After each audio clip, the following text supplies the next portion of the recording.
Olá, 2026 é um ano decisivo para o Brasil. Temos pela frente eleições importantes para a sucessão presidencial e para a renovação de boa parte do Congresso Nacional. É o momento de discutir para onde o país quer ir, como crescer e como gerar riqueza de forma sustentável. Nosso convidado acaba de lançar um livro que coloca exatamente essa questão no centro do debate. O Brasil ainda pode ser um país rico?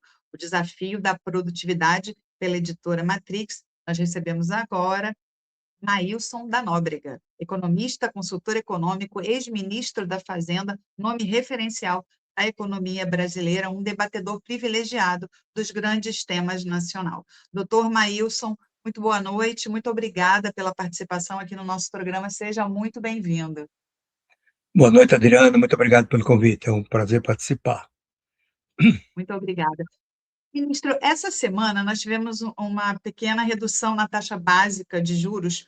Como é que o senhor avalia esse movimento, já que o Brasil convive há muito tempo com uma das taxas de juros mais altas do mundo? Até que ponto isso freia o nosso destino de crescimento? Olha, a rigor, nenhum país pode conviver por muito tempo com a taxa de juros tão elevada como a do Brasil, né? É uma taxa de juro real da ordem de 9 a 10%. Isso inviabiliza qualquer negócio, qualquer atividade. O problema é saber por que é que nós temos uma taxa de juros tão alta e por que ela é necessária, né? Em primeiro lugar, porque o Brasil tem uma baixa potência da política monetária, ou seja, a taxa de juros do Banco Central, que em outros países influencia o consumo na totalidade, né, das pessoas que dele participam, no Brasil, ela influencia apenas 25%, porque tem 75% de tipos de operação, umas com subsídio, outra com recurso do governo, que qualquer que seja a taxa de juros, naquele contrato ela é sempre a mesma. Por exemplo, se eles fizeram um contrato para uma taxa de juros de, digamos, 6%, qualquer que seja a taxa Selic, vai continuar em 6%. O que não ocorre em outros países, quando a taxa de juros sobe, e se gera o que os economistas chamam um efeito riqueza. Né? A, a, títulos emitidos anteriormente perdem valor e assim por diante. Isso influencia o consumo. No Brasil, só 25%. Eu costumo usar uma metáfora. Imagine um sistema hidráulico de 4 tubulações para transportar água para uma caixa d'água. Só que 3 daqueles tubos estão entupidos. A potência da bomba para levar água do mesmo jeito é 3 vezes maior do que seria necessário. E, portanto, o Brasil, como tem várias atividades creditícias que não se influenciam com a taxa de juros, a taxa Selic tem que ser muito alta, porque ela tem que fazer o trabalho em apenas um quarto das operações de crédito do país. Essa é uma das razões. A outra razão é a situação fiscal periclitante que o Brasil tem. Não é?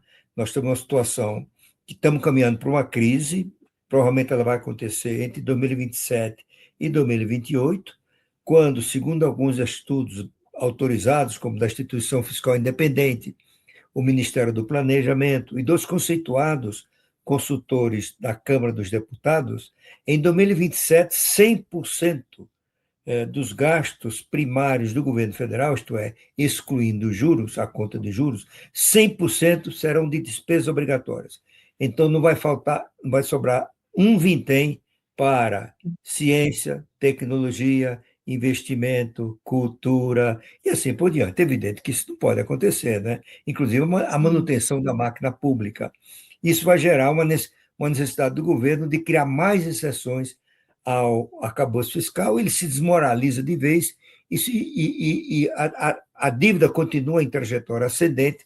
Isso gera um nível de incerteza total que produz fuga de capital, né? O dólar vai passar para 6 ou 7, a inflação sobe, o juro tem que ser ainda muito mais alto. Isso é o desenho de uma grande crise semelhante àquela que aconteceu no governo Dilma, né? No Uhum. governo Dilma. Então, Só que se nós fizermos um conjunto de reformas estruturais para devolver a sanidade, a flexibilidade ao orçamento, é que nós podemos começar a sonhar com a taxa de juros civilizada, né? Em que um governo que não gasta tanto quanto o atual, e um Banco Central que tem maior capacidade de ação no combate a surtos de inflação, né? Então, a questão a saber é, será que vamos ter essas reformas? O mercado financeiro, em grande parte, acha que sim, não é? Então, eles dizem, olha, qualquer que seja o governo, tem que fazer uma reforma fiscal profunda. Isso implica eliminar a vinculação de salário mínimo a aposentadorias, só o Brasil faz isso, né? Em todo o mundo, os aposentados e pensionistas têm os seus rendimentos reajustados pela inflação. Aqui no Brasil, além da inflação, eles têm mais um pouquinho, que é um aumento real, né? E isso gera um custo adicional para o sistema de previdência social. O Brasil tem que fazer uma nova reforma da Previdência para eliminar diferenças de idade entre homem e mulher, entre diferenças de tratamento entre o rural e urbano, civil e militar. Isso é uma coisa muito impopular para fazer, porque incluiria uma ampliação do limite, né, para a aposentadoria, passar de 65, portanto, por 67, por aí afora, né? E, finalmente, acabar com outra esquisitice brasileira, que é o fato de as despesas de educação e saúde elas evoluem segundo a arrecadação, né? E se a arrecadação aumenta 10%, pode aumentar 10% os gastos com a educação. Isso é uma maluquice completa, né, que foi conseguida pelas corporações da educação e nos faz isso em canto nenhum do mundo. Então é preciso eliminar essa vinculação. Talvez mantendo o valor já gasto, podendo ser atualizado pela inflação e talvez, como alguns economistas estão surgindo, um pouquinho mais equivalente, um pouquinho mais, que seria o equivalente ao aumento da população, de tal forma que os gastos com a educação per capita permaneceriam o mesmo. Eu não participo, eu não partilho desse otimismo, não é? Porque isso não é automático, não é chegar lá e fazer. Isso implica ter um projeto, proposta de reformas estruturais, ter força política, vontade política para assumir essa agenda, que é muito impopular. Por exemplo, eu não vejo o Lula assumindo essa agenda. O presidente é contra tudo isso, ele fala isso todo dia, ele critica todo dia nesse negócio de ajuste fiscal, e o PT até achou um nome assim cativante para os petistas, que chama austericídio, tá certo? Então, como é que um partido que frequentemente condena ideias de ajuste fiscal e um presidente que tem uma contabilidade singular, ele diz que gasto em educação não é gasto, é investimento. Não importa, Adriano, o nome que você der ao gasto. O dinheiro sai do mesmo lugar, tá certo? Então, por outro lado, se o Flávio Bolsonaro, que é o concorrente mais posicionado para eventualmente derrotar o Lula, né, ele não tem a liderança para isso, ele não conhece o assunto, certo?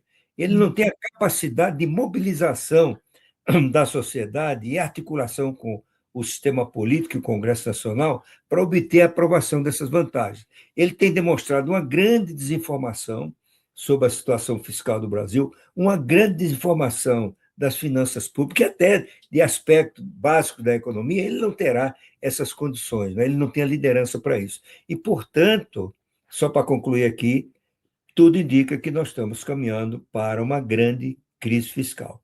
E para acrescentar mais alguma coisa, provavelmente será este momento de fazer as reformas. A experiência brasileira mostra que as grandes mudanças estruturais nas finanças do governo federal ocorreram em momentos de crise, em que a sociedade se convence da necessidade, tem que fazer agora, né? E, ao mesmo tempo, você tem que contar com alguém, com a liderança, para aproveitar esse momento e, vamos dizer assim, capitalizar esse momento em prol das mudanças de que o Brasil precisa. E se isso acontecer, nós podemos começar a reinaugurar um período de esperança, um período de maior crescimento, de taxa de juros mais baixas, em que o Brasil pode retomar o seu, o seu legítimo desejo de um dia ser um país rico. Por hora, não. Doutor Maílson, no livro do senhor, O Brasil Ainda Pode Ser um País Rico, o senhor coloca a produtividade como caminho central, certo? Por que que o Certo. nosso país ainda não decolou nesse aspecto, né? E também, acho que posso dizer também, que você faz um diagnóstico, o senhor faz um diagnóstico da fragilidade fiscal, né? Como é que o senhor avalia as contas públicas hoje e o que que precisa mudar com urgência? Olha, Adriana, a produtividade significa fazer a mesma coisa com menos recursos, ou mais coisas com os mesmos recursos, tá certo? A história mostra que os países que ficaram ricos são aqueles que aumentaram a produtividade sistematicamente ao longo, às vezes, de séculos, tá certo? Tem uma frase de um economista americano, Paul Krugman, ele é prêmio Nobel da Economia, que é uma frase que resume tudo isso. Ele diz: a produtividade não é tudo na economia, é quase tudo, né? E o que gera produtividade? É um bom ambiente de negócio que permita reduzir incerteza, investimento. Educação de qualidade é fundamental para qualificar o trabalhador, infraestrutura confiável para reduzir custos de logística, né? Uma solução para o grave problema fiscal do Brasil, enfim, concessões de ferrovias, estradas, portos, etc., tudo que gera aumento de eficiência. E a eficiência leva ao ganho de produtividade. Ao ganho de produtividade gera um aumento do potencial de crescimento, e tudo isso torna num ciclo virtuoso que leva o país ao enriquecimento. Para você ter uma ideia, a Constituição de 88 cita despesa, gasto, centenas de vezes. Produtividade só uma vez, né? A produtividade não está nos documentos do PT, é raro ver lá produtividade, porque o PT tem uma visão, que é professada também pelo presidente Lula, que o que faz a economia crescer é o gasto público. Como disse a presidente Dilma, gasto é vida, né? E não é isso, né? Nenhum país cresceu gastando mais, muito mais do que podia.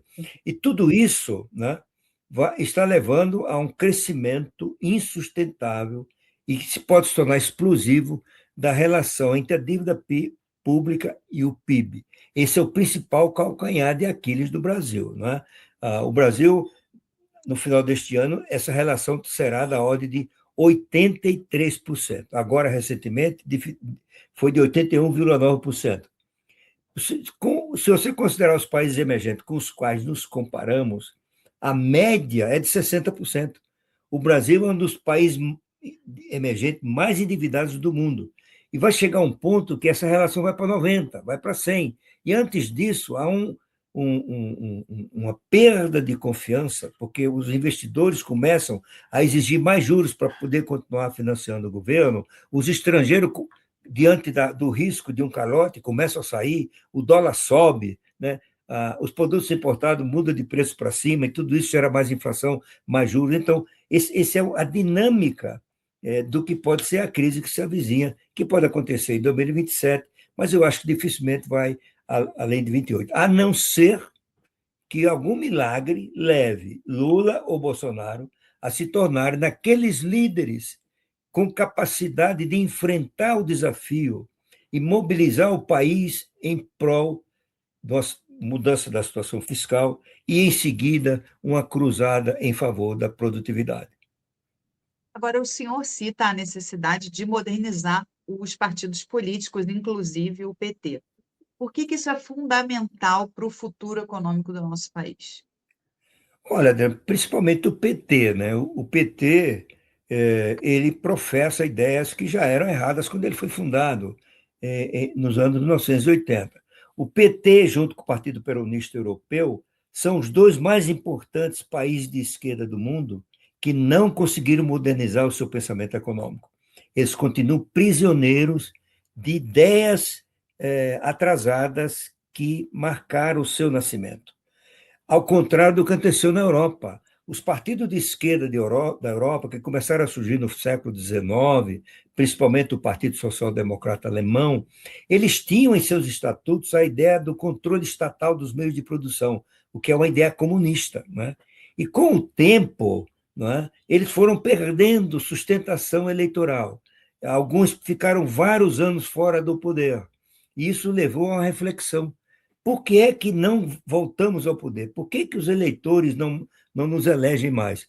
E alguém respondeu, porque eles não gostam da ideia de vocês. É isso que leva a uma mudança, a última das quais aconteceu no Partido Trabalhista Britânico, quando o seu líder era Tony Blair, né? Então, eles fizeram uma mudança do artigo do Estatuto que professava a ideia do controle estatal dos meios de produção, né? E hoje, na Europa, a, a esquerda sucede à direita, depois a direita sucede à esquerda, e não tem nenhuma alteração na gestão de questões básicas do país, como é a gestão macroeconômica, o controle da inflação, né?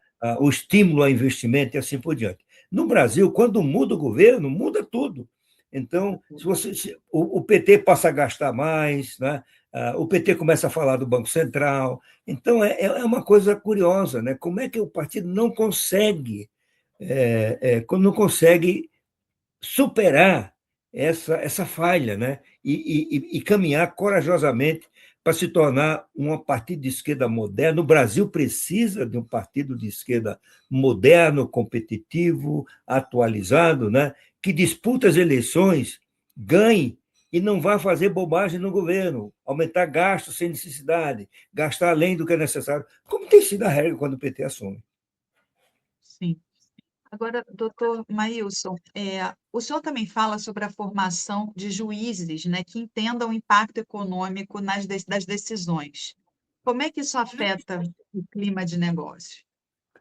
Olha, o judiciário é, de certa maneira, uma fonte de incertezas da economia brasileira, porque, de modo geral,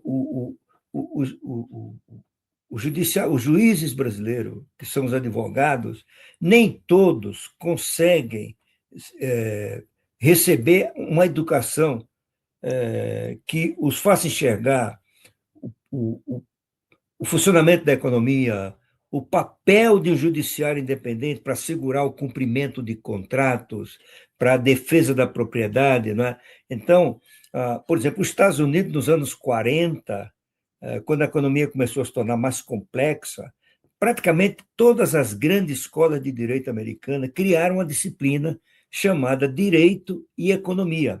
Então, os advogados americanos eles saem da escola com domínio razoável da economia e com capacidade de avaliar o custo de decisões equivocadas que eles possam proferir. Não é?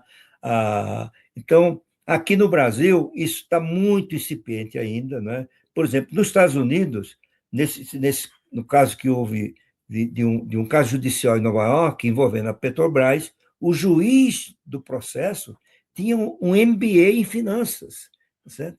Os juízes americanos são muito bem preparados em questões econômicas. Infelizmente, não é culpa dos juízes, não é?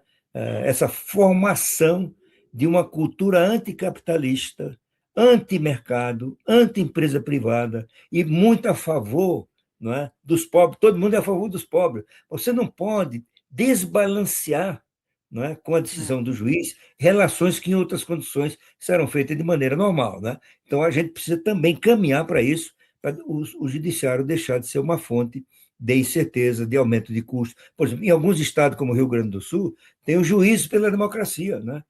E eles geralmente condenam, os bancos são condenados a perder o seu dinheiro, porque o devedor não paga. Por exemplo, no Brasil, segundo o levantamento recente da Febraban, os bancos recuperam apenas 13% das operações em atraso.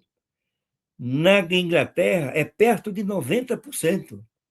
E tudo isso gera mais custo, mais alta taxa de juros. E para os bancos, ao contrário do que muita gente pensa, o melhor para a banca é juro baixo e não juro alto. Né? E, portanto, os juros ficam altos por conta disso. Eles têm que transferir para a taxa de juros o custo de não receber o seu dinheiro. de volta, né? E esse dinheiro não é nem dele, é dos depositantes, né?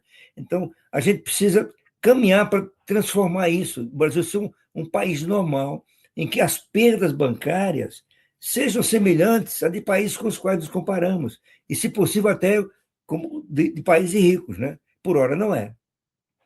Agora, doutor Maílson, o senhor começa o livro falando da antiguidade e passa exatamente pelas grandes economias, né? Que lições o Brasil deveria copiar? O senhor já citou aí a Inglaterra, né? E os Estados Unidos. Que lições que a Olha, gente deveria copiar? eu não diria que tem um modelo que nós tivéssemos copiado, tá certo?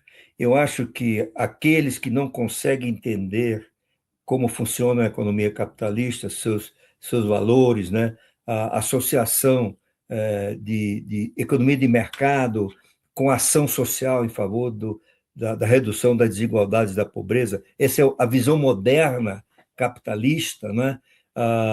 Eu acho que tem vários fatores que contribuem para isso. Por exemplo, as instituições, né? A educação. Você não tem que copiar um país, você tem que saber o que é que gera produtividade. O que gera produtividade é isso: educação de qualidade, infraestrutura eficiente, taxa de juros relativamente baixas, ausência de incertezas para a tomada de decisões, e tudo isso depende apenas de legislação, depende apenas de ação competente, por exemplo, na área da educação.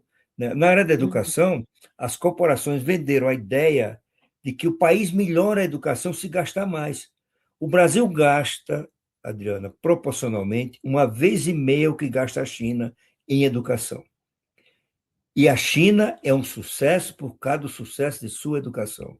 Né? O Sim. Brasil gasta em educação mais do que os países ricos, em termos proporcionais. Né? E isso não significou nenhum aumento da qualidade, tá certo? Porque Nada. não é o gasto que gera uma educação de qualidade, é a qualidade dos que comandam o processo educacional, os que estão na sala de aula, que têm que ser preparados adequadamente para preparar os futuros jornalistas, economistas, engenheiros, advogados, políticos e assim por diante. Certo. Doutor Maílson, para encerrar aqui a nossa conversa, eu gostaria de saber o seguinte: depois de tudo que o senhor escreveu e viveu, o Brasil ainda pode ser um país rico? Olha, eu deixei isso a critério do leitor, né? Eu dei os ventos contra e os ventos a favor.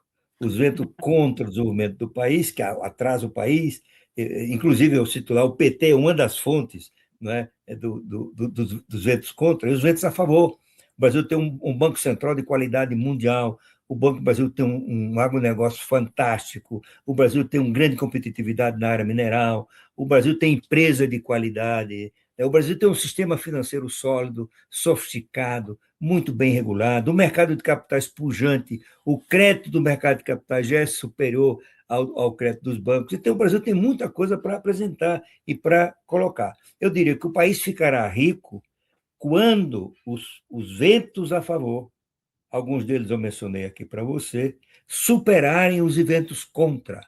Né? E a história mostra que é possível superar com educação, com qualidade de gestão, com liderança, certo? E algumas coisas que eu falei aqui também, né? Por exemplo, preparar melhor Sim. os advogados que vão ser juízes para entender como funciona a economia, certo? Mas eu acho que o fundamental, deixa eu me repetir, fundamental, eu acho, para o PT e para o país, é a modernização do seu pensamento econômico. Certo. Olha, parabéns pelo lançamento do livro, doutor Maílson da Nóbrega. Eu quero agradecer muito aí pela sua participação. Foi uma honra conversar com o senhor. O Deixo aí prazer foi meu, Adriana. o espaço aí para o senhor dar o seu recado final, como se diz, né? Agora nessa época. Recado Isso final. aí. Muito obrigada, tá? Um Tchau, abraço. tchau.